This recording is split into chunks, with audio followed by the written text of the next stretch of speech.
நீங்க பிஜேபி உள்ள விலகிருக்கீங்க, பிஜேபி உள்ள நீங்க இது வரைக்கும் இருந்தீங்க, இப்ப விலகிருக்கீங்க. இந்த நேரத்துல விலக அவசியம் பண்ண தேர்தல் ஒன்றும் வரப்போறது இல்ல. என்ன நேற்று ரொம்ப விபரமா பத்திரிகைகள் சொல்லி இன்னைக்கும் வந்திருக்கு. தமிழ் மாநில காங்கிரஸ் கட்சி பல வருடங்களுக்கு பிறகு தன்னை மீண்டும் தனித்தன்மையோடு பலப்படுத்திக் கொள்ள நினைக்கிறது. அதற்கு சரியான நேரம் சமயம் தற்போது வந்திருக்கிறது. இன்னும் பாராளுமன்ற தேர்தலுக்கு 3 வருடம், சட்டமன்ற தேர்தலுக்கு 5 வருடம், உள்ளாட்சி தேர்தலுக்கு 1 வருடம் இருக்கிறது. இதுதான் சரியான தருணம் எங்களுடைய கட்சிக்கு உரம் சேர்ப்பது. நன்றி, வணக்கம். இந்தியாவோட பொருளாதார வளர்ச்சி 4வது இடத்துல இருக்குன்னு சொல்லியிருக்காங்க. ஆனா இப்ப இன்னைக்கு வெளியோட அந்நிய முதலீடு கேட்கிறோம் அப்படின்னு சொல்லியிருக்காங்க நிதியமைச்சர். ஆனா பொருளாதார அளவுல வளர்ச்சியில பொலிட்டிக்கல் அளவுல வளர்ச்சி இருக்கு இந்தியாவோட. இல்ல, பொதுவா ஸ்டாட்டிஸ்டிக்ஸ பார்த்தா அரசியலுக்கு அப்பாற்பட்டு 140 கோடி மக்கள் தொகை கூட இந்தியா மிகப்பெரிய ஜனநாயகம். கோவிட் காலத்தில் படிப்படியாக சங்கடங்களை தாங்கி உயர்ந்து சிறந்து வளர்ந்து வந்திருக்கிறது என்பதிலே மாற்று கருத்தே இருக்க முடியாது. நம்முடைய அண்டை நாடுகளில் பார்த்தா நமக்கு கம்பேர் பண்ற 10% 20% தான் மக்கள் தொகை. அவர்கள் படும் கஷ்டம் இன்னும் வெளியே வர முடியவில்லை. கடன் தொல்லை, பொருட்கள் வாங்கக்கூடிய தொல்லை, இவர்களுக்கெல்லாம் இந்தியா உதவி செய்து கொண்டிருக்கிறது. இல்லை, மாற்று கருத்து இருக்க முடியாது.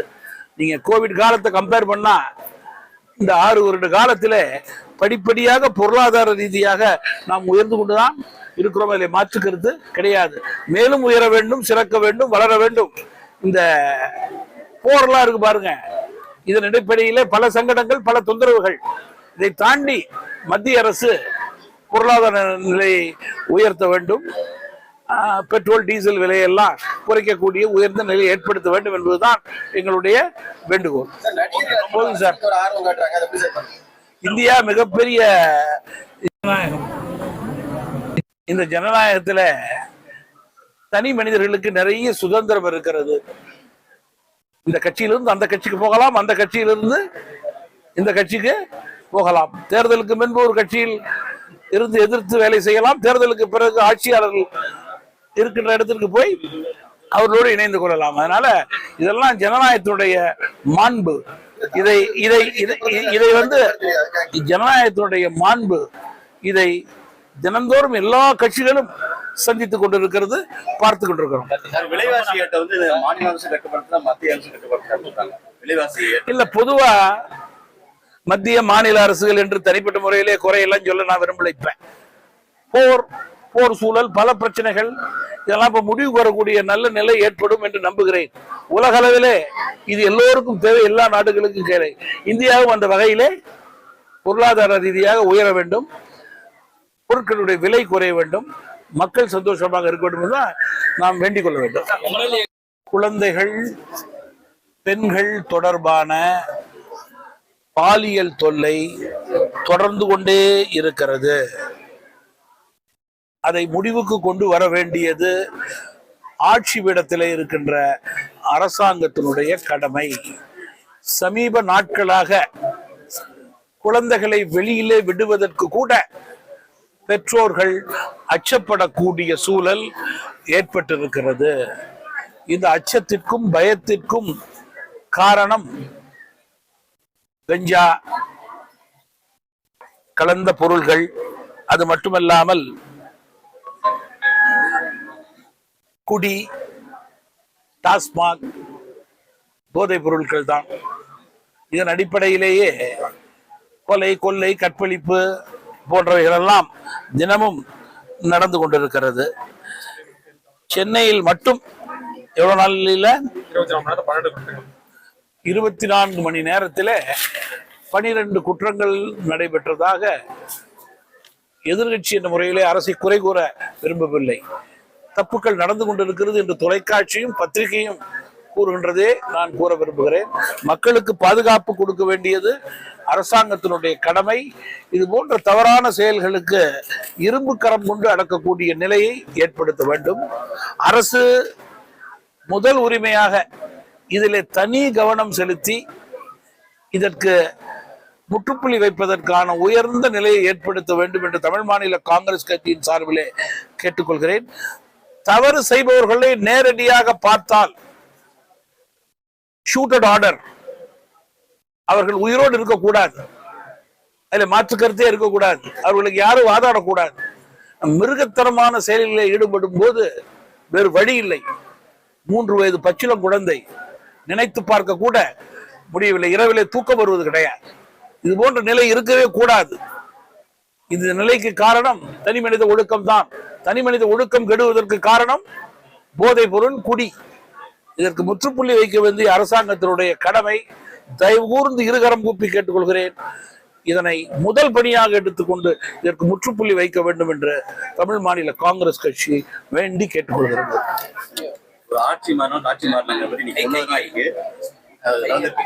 நீங்க தமிழக அரசோட நடவடிக்கை அதோட இது சரியில்லைன்னு சொல்றீங்க. இல்ல, பொதுவா தமிழ் மாநில காங்கிரஸ் கட்சியை பொறுத்தவரையிலே முதல் நாளும் சொல்கிறோம், இன்றைக்கு 45-50 நாட்களுக்கு பிறகும் சொல்கிறோம், ஆட்சியாளர்களுக்கு பல துறையிலே பல சரி தவறுகளை கண்டுபிடித்து ஆட்சியை செம்மையாக நடத்த வேண்டும் என்று நினைத்தால் அதற்கு கால அவகாசம் தேவை என்பதிலே மாற்றுக்கருத்தே இருக்க முடியாது. ஆனால் கொலை, கொள்ளை, திருட்டு, கற்பழிப்பு, பாலியலுக்கு நேரம் காலமே கிடையாது.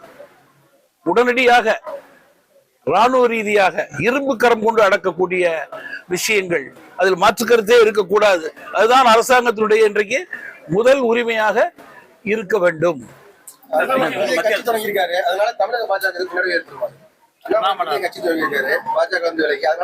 தற்போது அமைப்பை தொடங்கி இருக்கிறார். ஹைட்ரோ கார்பன் திட்டம் கூடாது என்பதிலே தமிழ் மாநில காங்கிரஸ் கட்சி உறுதியாக இருக்கிறது. காரணம், மண் வளம் மட்டுமல்லாமல் கடல் வளம் அடுத்த தலைமுறைக்கு பாதுகாக்க வேண்டும் என்பதிலே நாங்கள் உறுதியாக இருக்கிறோம். இதை அரசுக்கு தெரிவிக்க விரும்புகிறோம்.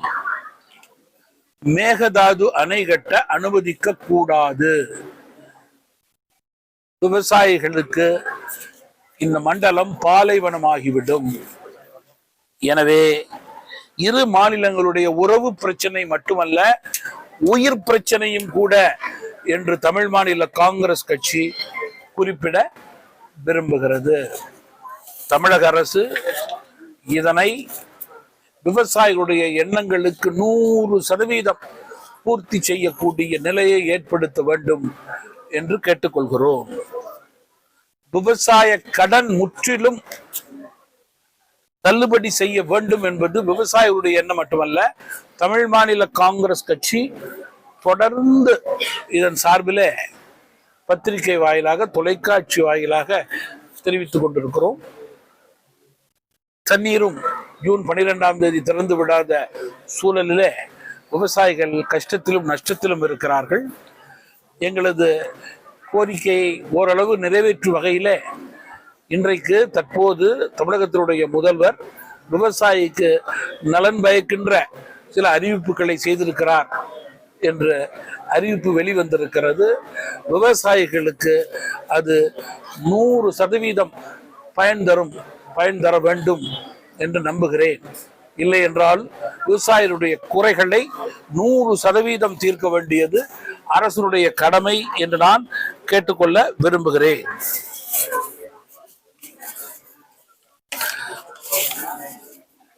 ராணுவ வீர தீர செயல்பாட்டிற்காக நம்முடைய தமிழகத்தைச் சேர்ந்த மீனாட்சி சுந்தரம் அவர்களுக்கு 2வது உயர்ந்த விருது கீர்த்தி சக்ரா வழங்கப்பட்டிருக்கிறது. தமிழகம் சார்பாக, தமிழ் மக்கள் சார்பாக, தமிழ் மாநில காங்கிரஸ் சார்பாக அவரை உளம் நிறைய பாராட்டுகிறேன்.